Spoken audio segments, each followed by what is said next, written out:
अभी भी वक्त है। चुपचाप अपने आप को हमारे हवाले कर दो। बंद करो ये सब नाटक, समझे?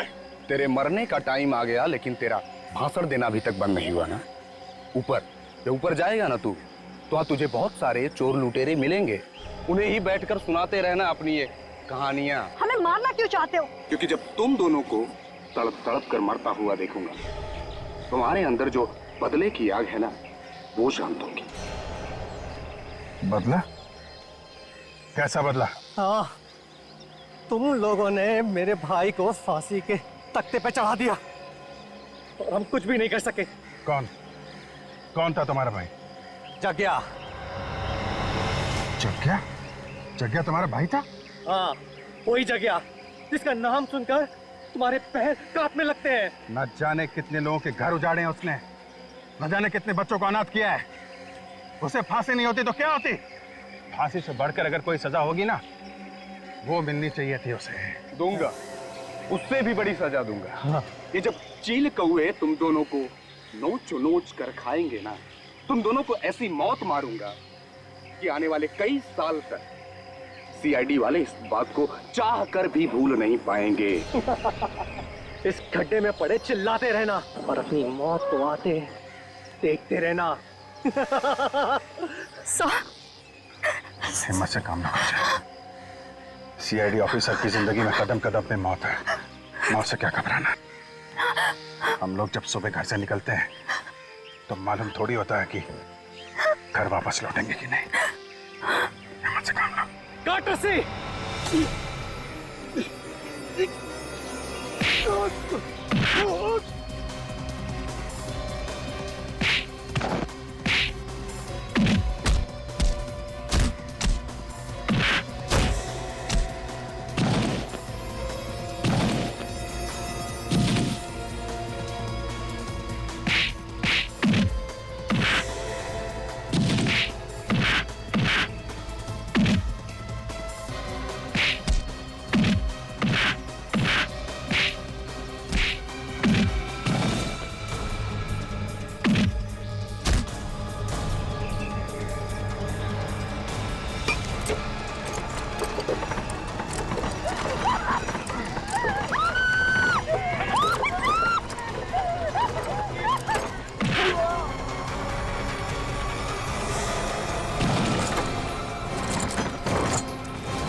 ये दोनों जग्या के भाई हैं। पूरी सीआईडी टीम से बदला लेना चाहते थे।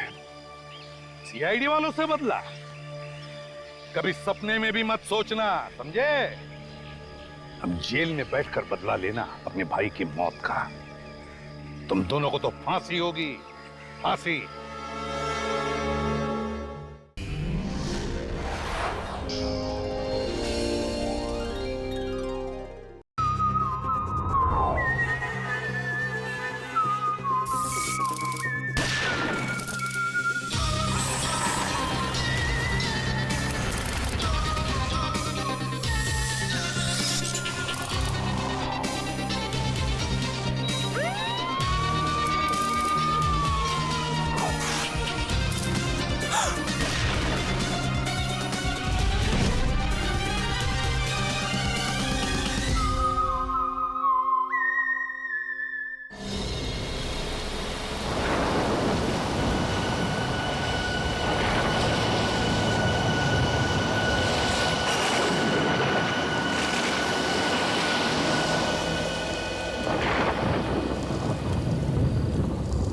जी, ये गगन अब तक आया कैसे नहीं? पहले तो ऐसे कभी नहीं हुआ। पता नहीं सर, फोन करके उसने बोला था कि बहुत अर्जेंट काम है, अभी आके मिलो।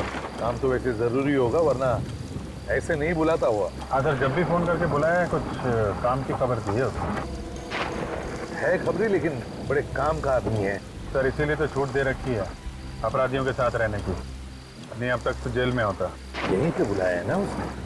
हाँ सर, यही जगह बताई थी, ज़्यादातर इसी जगह पे आके मिलता है हमसे।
हाँ डॉक्टर साहब।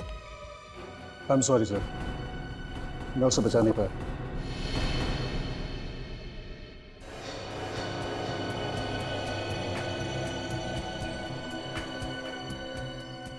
लेकिन डॉक्टर साहब, जब हम इसे यहाँ लेकर आए थे तब तो ये जिंदा था ना? नहीं सर, इसकी मौत पहले ही हो चुकी थी। हार्ट ने काम करना बंद कर दिया था, शरीर गर्म था, इसलिए हमने कोशिश की शायद बच जाए। सर हो सकता है बिजली कड़कने की वजह से हार्ट अटैक वगैरह आ गया।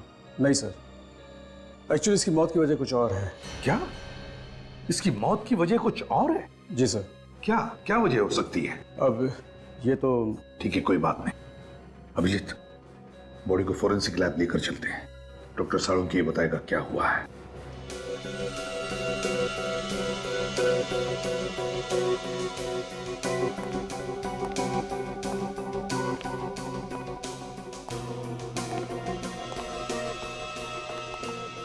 सर, अगर आसमान से बिजली इसके ऊपर गिरती तो इसके सिर्फ हाथ और पैर ही क्यों जलते? इसका तो पूरा का पूरा शरीर जल जाना चाहिए था ना। बिल्कुल तारिक, बड़े बड़े पेड़, बड़ी बड़ी बिल्डिंगें जल जाती हैं, इस आदमी का तो नामो निशान मिट जाना चाहिए था। साळुंखे, बिजली हमारी आंखों के सामने सामने गिरी इस पर, जलकर ये बेचारा बेहोश हो गया था। नहीं बॉस, अगर आसमान से गिरी हुई बिजली का करंट इसे लगता तो आप लोग इसकी लाश लेकर के नहीं आते, इसकी राख लेकर के आते। ऐश। मगर साळुंखे, बिजली का झटका तो लगा है इसे। हाँ, करंट तो लगा। ये कौन सी वाली बिजली है सर? ये किसकी आवाज? सर मैं बोला। इनकी तारीख? सर सॉरी सर, मुझे पहले बता देना चाहिए था। ये निखिल है, इंस्पेक्टर निखिल, सीआईडी में नया है। ओ, नया इंस्पेक्टर है। तो ये लैब में पहले ही दिन इसके चेहरे पर मुस्कुराहट क्यों, और वो भी एसीपी प्रद्युमन के सामने? तुम्हें मालूम है एसीपी प्रद्युमन के सामने अगर हंसना हो तो दीवार की तरफ मुंह करके सिर्फ 2 सेकंड के लिए हंस सकते हो, सिर्फ। अरे सीख जाएगा साळुंखे साहब, सीख जाएगा। क्या भाई, तुम्हें मालूम नहीं था? नहीं सर, सॉरी सर। क्या सॉरी सर, साळुंखे साहब के सामने हमारी नाक कटा दिया। सर मैं तो बस एक मिनट बच्चे, जब 2 सीनियर बात कर रहे हो ना तो बीच में अपनी चोंच नहीं डालनी चाहिए। बच्चा है सर, माफ कर दो। जल्दी से माफी मांग लेना, वरना साळुंखे साहब ये केस छोड़ के भाग जाएंगे। मैं जब जब यहाँ पे आता हूँ मुंह को ताला लगा के आता हूँ। ओह अच्छा, तुम कब से सुधर गए फ्रेडी?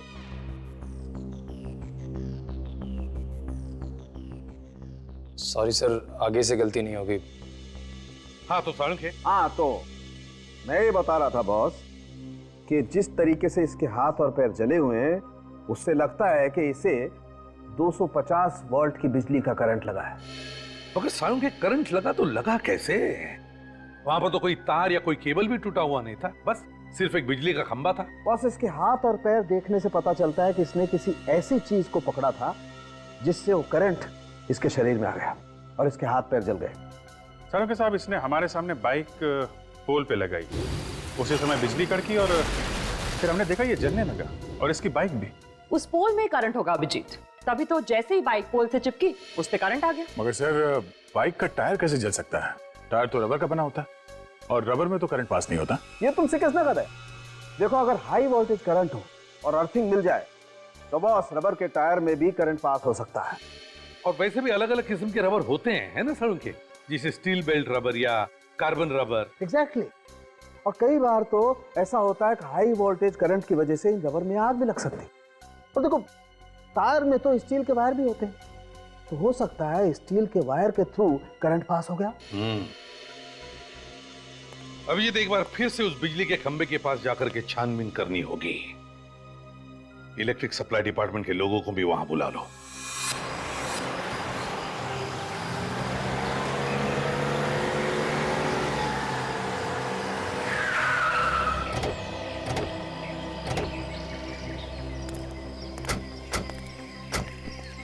बुला जाओ जल्दी। चेक करो खंबे को। सर, पोल में करंट आ रहा है। जरा बाइक चेक करो।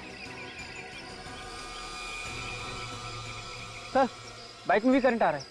पर गगन ने जैसे ही बाइक पोल पे लगाई होगी, करंट बाइक पे आ गया और उसके बाद जगन को करंट लग गया। जरा जंक्शन बॉक्स खोल कर देखो।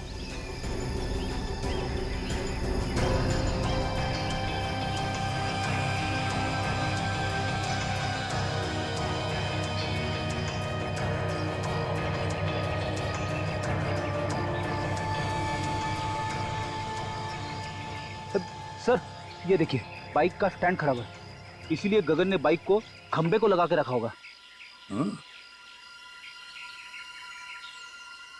सर, ये देखिए, ये वायर कटे हुए हैं और पोल से जुड़े हुए हैं सर। इसका मतलब है कि जानबूझ के काटा है, और ये खून है सर। खूनी जानता था कि ये गगन हम लोगों से हमेशा यहीं आके मिलता है।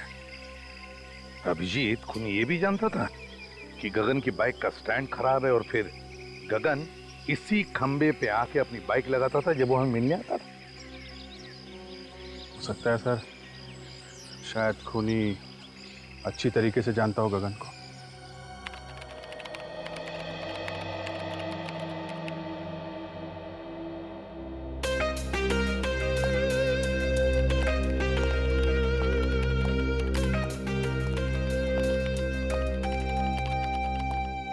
Hello sir. हेलो निखिल, तुम अभी नए हो, अभी तुमने फ्रेडी का कमाल देखा ही कहां है। ये लोग अगर सारा केस मेरे ऊपर छोड़ दे तो इस केस को मैं ऐसे चुटकियों में सॉल्व कर दूं, चुटकियों में। सर, वैसे भी मैंने आपके बारे में बहुत कुछ सुना है सर। अच्छा, फिर तो तुमने ये भी सुना होगा कि दया सर को दरवाजा तोड़ना मैंने ही सिखाया है।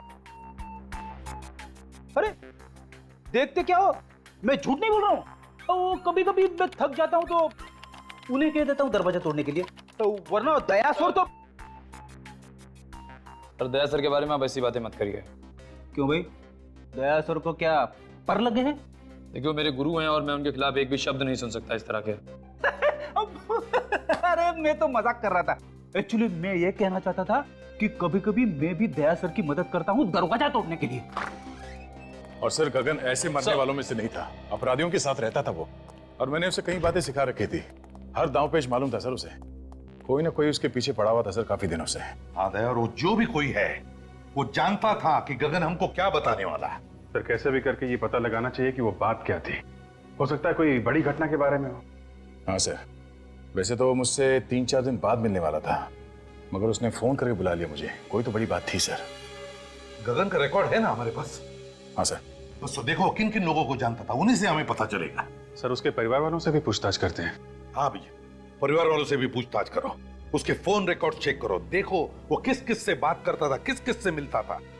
जैसे भी हो, हमें पता लगाना ही चाहिए कि यह किसका काम है।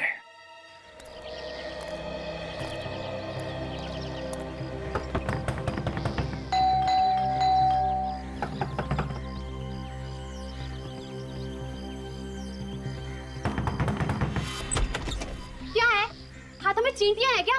काय को बार बार दरवाजा खटखटा रहे हो? वो गगन यहीं पे रहता है ना? हाँ यही रहता है, लेकिन घर पर नहीं है वो। खाली पीली नींद खराब कर देते हैं। कितनी बार समझाया उसे कि कस्टमर घर पे मत बुलाया कर, मत बुलाया कर। देखिए हम लोग कस्टमर नहीं है, हम लोग सीआईडी से। सीआईडी? साहब आइए ना, आइए साहब।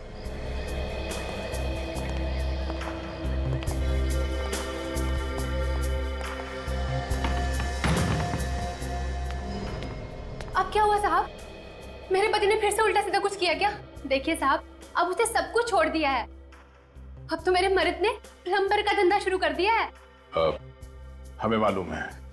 तो फिर क्या हुआ साहब? देखिए आपके पति ने तो कुछ नहीं किया। तो फिर? वो बताइए ना, क्या किया मेरे मर्द ने? आपके पति की मौत हो गई, किसी ने खून कर दिया उसका। शोभी, पानी लेकर निक जल्दी।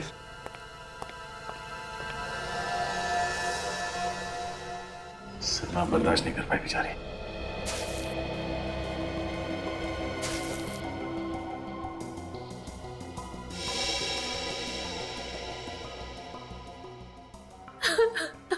देखिए जो कुछ होना था वो हो गया। गगन की मौत का हमें भी बहुत दुख है। खबरी था वो हमारा।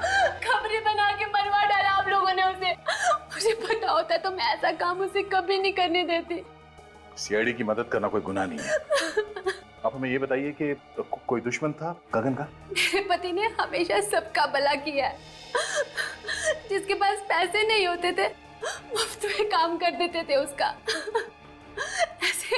ऐसे भले इंसान का कोई दुश्मन कैसे हो सकता है साहब? देखिए कोई ना कोई तो उसका दुश्मन जरूर था जो उसके पीछे लगा हुआ था। मतलब उसको कैसे पता चलता कि वो हमसे मिलने वाला था? देखिए अगर आपको मालूम है तो आप बता दीजिए, वरना वो दुश्मन आपके लिए भी खतरनाक हो सकता है। मैंने कहा ना ऑफिसर, उनका कोई दुश्मन नहीं हो सकता। अच्छा, आप पिछले कुछ दिनों में कोई मिलने आया था उसे? देखिए प्लीज आराम से सोच के बताइए, कोई ऐसा आदमी उससे मिलने के लिए आता था जिस पे आपको शक हो? नहीं साहब, घर पे तो कोई नहीं आया था, लेकिन हाँ गगन कैरम क्लब जाते थे और पिछले 5-6 दिन पहले जब वो कैरम क्लब गए और वहां से लौटने के बाद कुछ टेंशन में लगे मुझे। टेंशन? किस बात की टेंशन थी उसे? मैंने पूछा उनसे कि क्या हुआ, मुझे बताइए, लेकिन उन्होंने कुछ नहीं बताया। बस कहा कि टेंशन है, बहुत जल्द सीआईडी से मिलना पड़ेगा। ये कैरम क्लब कहाँ पर है? हाँ जी हाँ जी, ये गगन के नाम से ही फोन है। मिल गया रिकॉर्ड? हाँ तो आप मेल कर दीजिए ना। या थैंक यू वेरी मच। जरा मेल चेक करना, उन लोगों ने गगन के फोन का रिकॉर्ड हम लोगों को मेल किया है। देखते हैं किसका किसका फोन आया था और किसे फोन किया था इसने। मेल आ गया सर। हाँ ओपन करो देखो।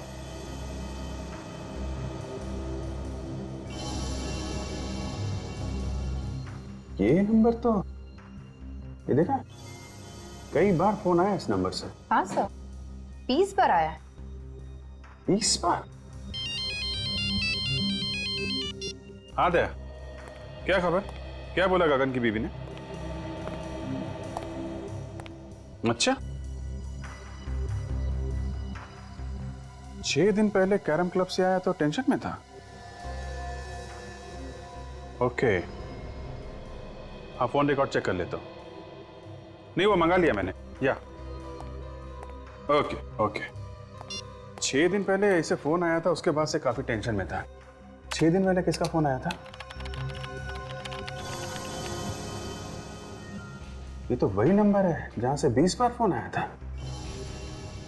जरा पता करो किसका नंबर है ये।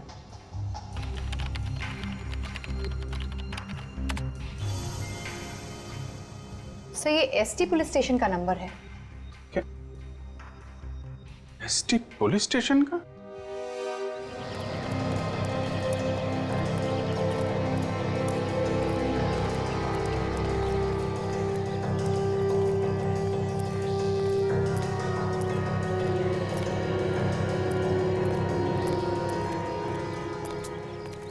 दादा भाई। अरे रामू, बता दे आप लोगों को। हम लोग यहाँ खेलने के लिए नहीं आए, एक खिलाड़ी के बारे में कुछ जानकारी लेनी है। किस खिलाड़ी के बारे में पूछना है सर? गगन के बारे में। गगन भाई, हाँ वो आता तो है लेकिन आज नहीं आया है। कोई काम हो तो बताइए, आएगा तो मैं बोल दूंगा उसको। वो अब कभी नहीं आएगा यहाँ। कैसी बातें कर रहे हो साहब? कौन है आप लोग? हम लोग सीआईडी से। सीआईडी? हाँ, गगन का किसी ने खून कर दिया। गगन भाई का खून कर दिया किसी ने? यहाँ उसके दोस्त कौन कौन है?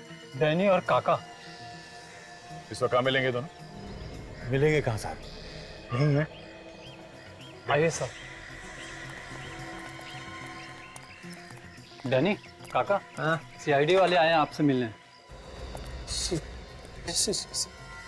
सीआईडी हमसे मिलने क्यों आई है? हाँ, हमने क्या किया? हमें गगन के बारे में कुछ जानकारी चाहिए थी। सर, उससे जो पूछ रहे हैं साहब, उसी से पूछो ना।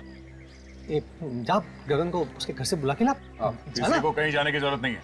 जो कुछ पूछा जाए उसका साफ साफ जवाब दो, बस। अच्छा ये बताओ कि तुम दोनों गगन के अच्छे दोस्त हो ना? जी हाँ। गगन अभी कहाँ है मालूम है? नहीं सर। देखो, कल रात किसी ने गगन का खून कर दिया। खून? गगन का? किसने किया सर? 6 दिन पहले गगन तुम लोगों के साथ यहाँ पे आया था। 6 दिन पहले? हाँ, 6 दिन पहले वो हम लोगों के साथ यहाँ पे आया, लेकिन हम लोगों के साथ यहाँ से गया नहीं था। तो फिर किसके साथ गया? अपने किसी और दोस्त से मिलने के लिए बोल रहा था वो। ये तुम दोनों के अलावा उसका नया दोस्त कौन आ गया? साहब, तो हम लोगों के अलावा कौन सा नया दोस्त है हमें तो नहीं मालूम, पर हाँ, हम लोगों के चले जाने के बाद वो काफी देर तक यहीं बैठा था। उसके बाद सर उससे कौन मिला, क्या हुआ, कुछ नहीं पता सर। अच्छा ये बताओ कि तुमने यहाँ पे गगन से मिलते हुए किसी को देखा क्या? आप मिलते हुए नहीं देखा मैंने भी, काफी देर तक बैठा रहा यहाँ पर। अच्छा, उसका यहाँ पे किसी के साथ झगड़ा था? हाँ सर, था। जीतू और गगन में आपस में नहीं बनती थी, 36 का आंकड़ा था साहब। जीतू कौन है?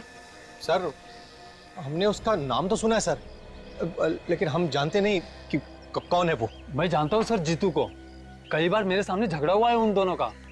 जीतू ने धमकी भी दी थी जान से मारने की गगन को। सर कहीं जीतू ने तो नहीं? ये जीतू कहाँ रहता है, जरा उसका एड्रेस है ना? सर बोरीवली में कहीं रहता है। सर आप लोग यहाँ क्या हो सर? गगन नाम के आदमी को जानते हो? गगन? हाँ, ये उसकी फोटो है। नहीं सर, इस आदमी को मैंने पहले कभी नहीं देखा। इस गगन को यहाँ से, इस पुलिस स्टेशन से कई बार फोन किए गए हैं। यहाँ से? हाँ। आप में से किसी ने गगन नाम के किसी आदमी को फोन किया था? नहीं सर। गगन के फोन रिकॉर्ड में यहाँ का फोन नंबर है, फोन तो यहीं से किया गया है। पता नहीं सर। तो याद कीजिए, कोई बाहर का आदमी हो सकता है, यहाँ तो बहुत लोग आते जाते हैं। जी नहीं सर, बाहर का कोई भी आदमी फोन को हाथ नहीं लगा सकता। फिर तो कोई यहीं का आदमी है जो खूनी के साथ मिला हुआ है। अगर तुम में से किसी ने गगन को कॉल किया है या उसके बारे में कुछ भी जानते हो तो मुझे बता दो, अभी भी वक्त है। नहीं सर, हमने नहीं किया। नहीं सर, मैंने फोन नहीं किया। तुम जा सकते हो।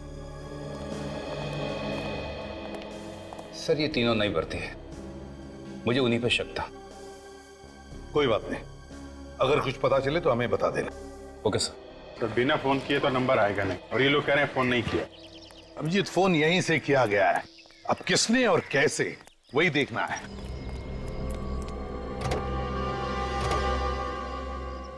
सर, हाँ सर, लगता है पता चल गया कि फोन कहां से किया गया है। अच्छा, कहां से? वो देखिए सर, ये जंक्शन बॉक्स पुलिस स्टेशन के बिल्कुल पास में है। हो सकता है यहां से कुछ छेड़छाड़ की गई हो। हाँ अभिजीत, काम करो, टेलीफोन वालों को बुलाओ, पता चलेगा किसने क्या किया है यहाँ इस जंक्शन बॉक्स से। सर,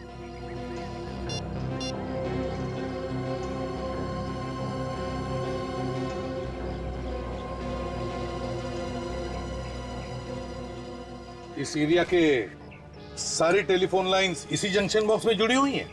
हाँ सर। तो जरा पुलिस स्टेशन की लाइन चेक करो। देखो किसने कुछ छेड़छाड़ किया है क्या?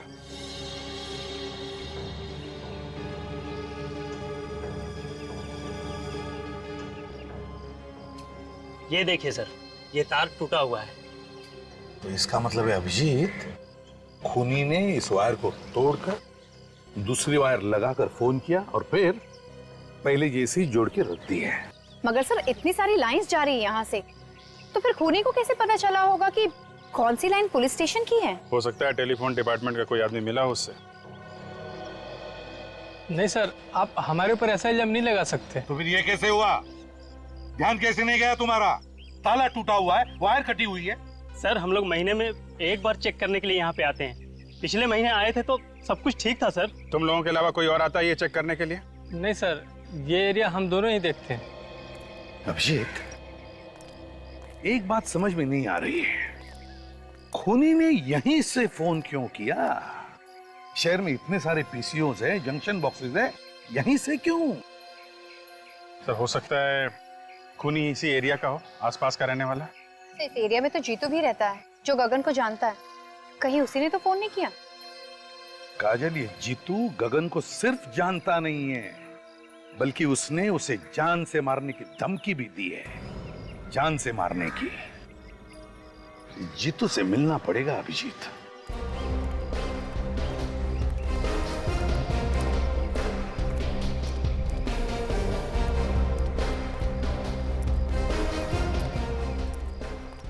ये अरे दादा, ये जीतू यहीं पे रहता है ना? हाँ यहीं रहता है क्या वो घर पे? क्या मालूम होगा, जाके देख लो।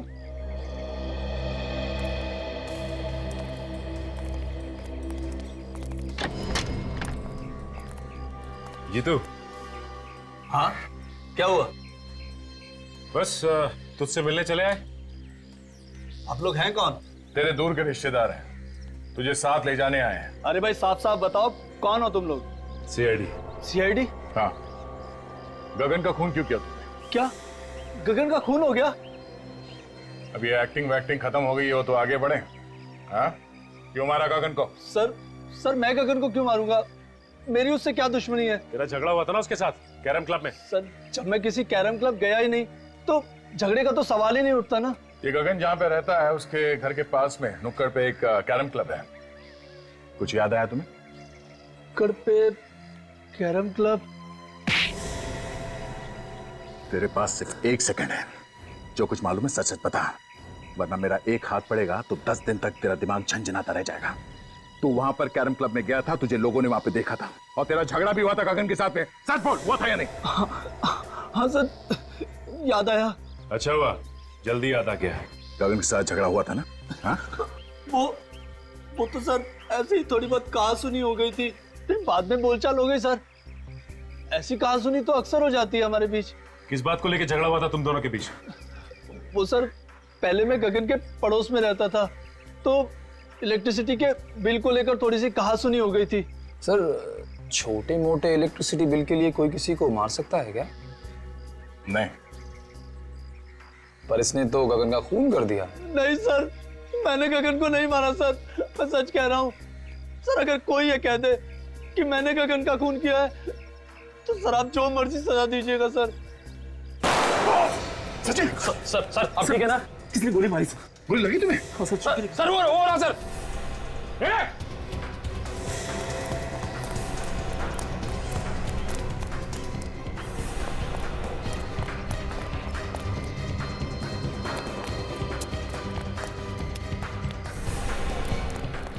देखो तुम यहां से जाओ।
पलटो इसे।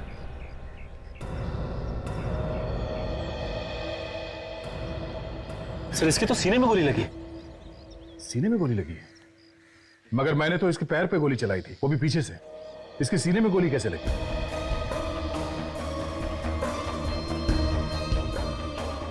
हाँ सर, अगर पीछे से गोली लगी होती तो इसकी पीठ में कहीं कोई निशान होता, लेकिन पीठ में कोई भी निशान नहीं। सचिन, किसी ने सामने से गोली चलाई है। देखो आसपास कोई छुप के बैठा है क्या? जल्दी।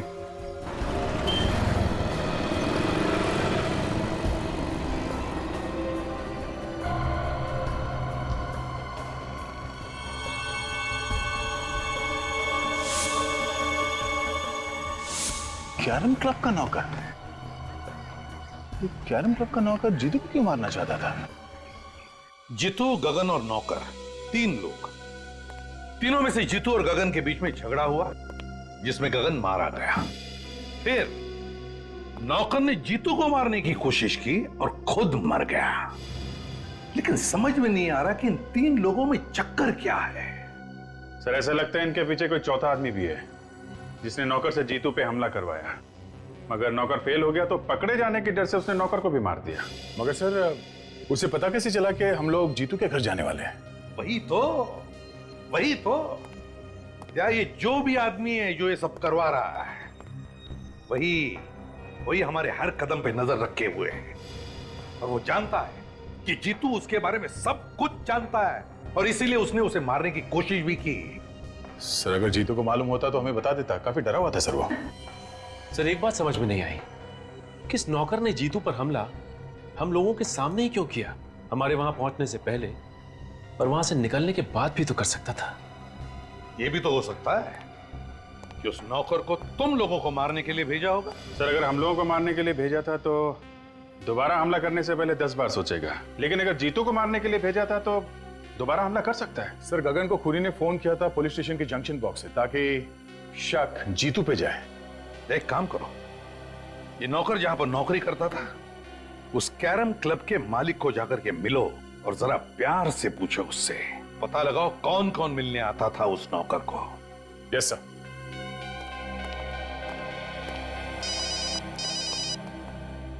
हेलो, क्या? कहां पे? ठीक है, नौकर के साथ में तू भी?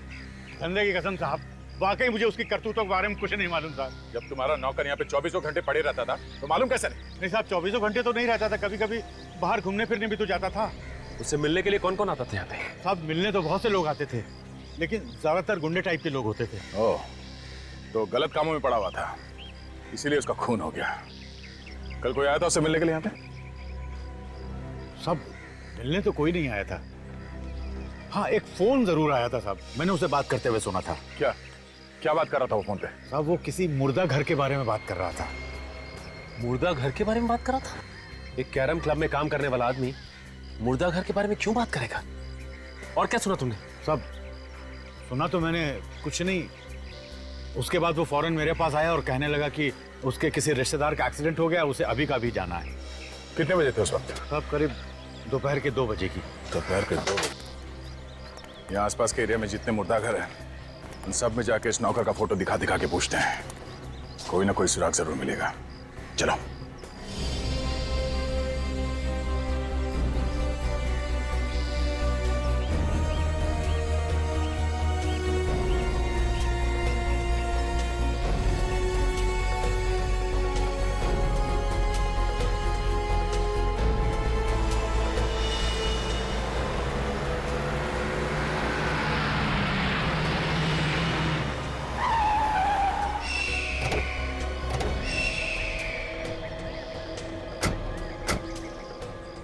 जिसे फोन किया है वो भाग गया है।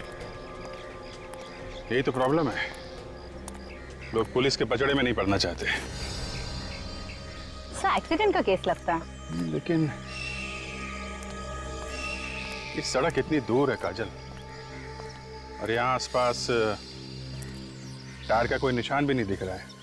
लगता तो नहीं है एक्सीडेंट है। तो सर, ये लाश यहाँ लाकर डाली गई है? हो सकता है। बॉडी को अच्छी तरीके से चेक करते हैं, देखते हैं मौत की वजह क्या है।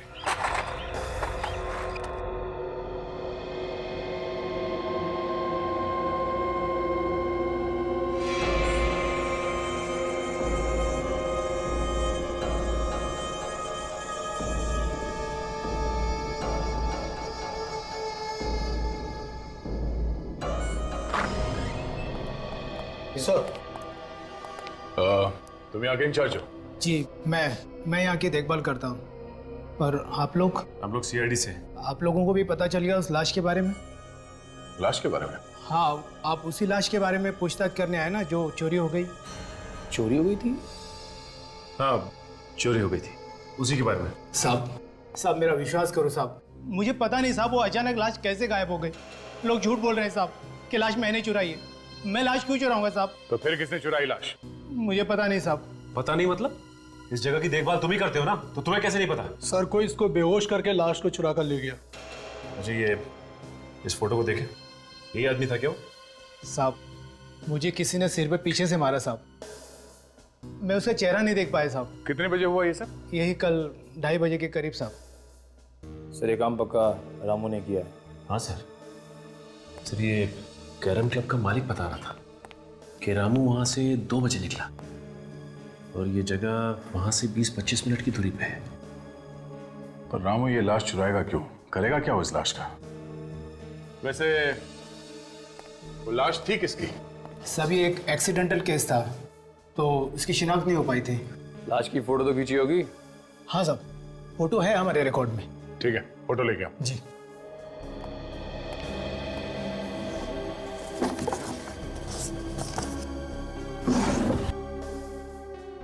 सभी है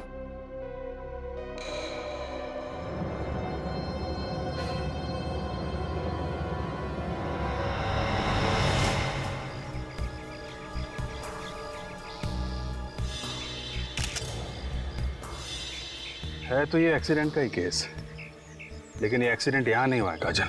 ये कैसे पता चला सर? एक तो ये लाश काफी दिन पुरानी है, दूसरा अगर एक्सीडेंट यहाँ पे हुआ होता तो यहाँ जमीन पे भी आसपास खून पड़ा होता, लेकिन जमीन पे कहीं भी खून नहीं है। खून सिर्फ इस बॉडी के ऊपर है और इसके चेहरे पे, और कहीं भी खून नहीं। ये क्या है?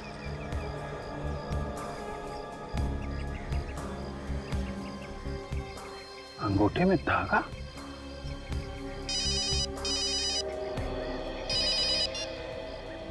हाँ सचिन बोलो।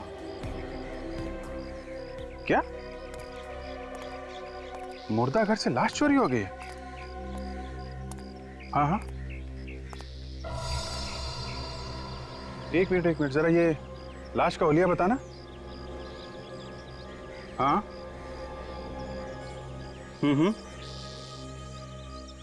यार, जैसा हुलिया तुम बता रहे हो वैसी लाश हमारे सामने पड़ी हुई है और इसके पैर पे धागा बंधा हुआ है, वो जो मुर्दा घर में बांधते हैं ना पैर पे नंबरिंग के लिए, वैसा ही। हाँ, एक्सीडेंट की लाश है। ओह, ऐसा लगता है ये किसी की चाल है। लाश यहाँ पे लाके डाल दी और हम लोगों को फोन करके बुला लिया।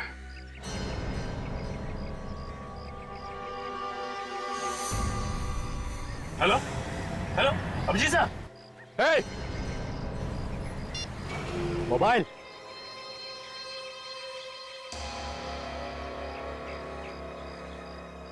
तुमने ठीक पहचाना ऑफिसर, ये हम लोगों की चाल थी जो काम कर गई। मगर मैंने इससे पहले कभी नहीं सोचा था कि सीआईडी वाले इतने बेवकूफ होंगे जो इतनी आसानी से चाल में फंस जाएंगे। फोन कट गया तो फिर से लगाओ ना, फिर से ट्राई करो, नेटवर्क का कुछ प्रॉब्लम हो सकता है। सर अब तो नंबर स्विच ऑफ आ रहा है। मोबाइल स्विच ऑफ है? सीआईडी वालों के कान में खुजली करेगा, मालूम है अंजाम क्या होगा? अंजाम अंजाम छोड़, और तू ज्यादा से ज्यादा करेगा क्या? गुदगुदी करेगा? चल कर लेना। मजा आता है। जब कीदड़ की मौत आती है तो वो शहर की तरफ भागता है। तुम लोगों ने अपनी मौत को दावत दे दी है। सर काजल का फोन भी बंद आ रहा है। क्या दोनों का फोन एक साथ बंद है? ये कुछ और ही चक्कर लगता है। अभिजीत सर भी कह रहे थे कि इन सब के पीछे कोई चाल है। सर कहीं अभिजीत सर और काजल की जान खतरे में तो नहीं है? निखिल, सीआईडी ऑफिसर्स की जान हमेशा ही खतरे में होती है। हिलना नहीं ऑफिसर, वरना गोली चल जाएगी। दे ना।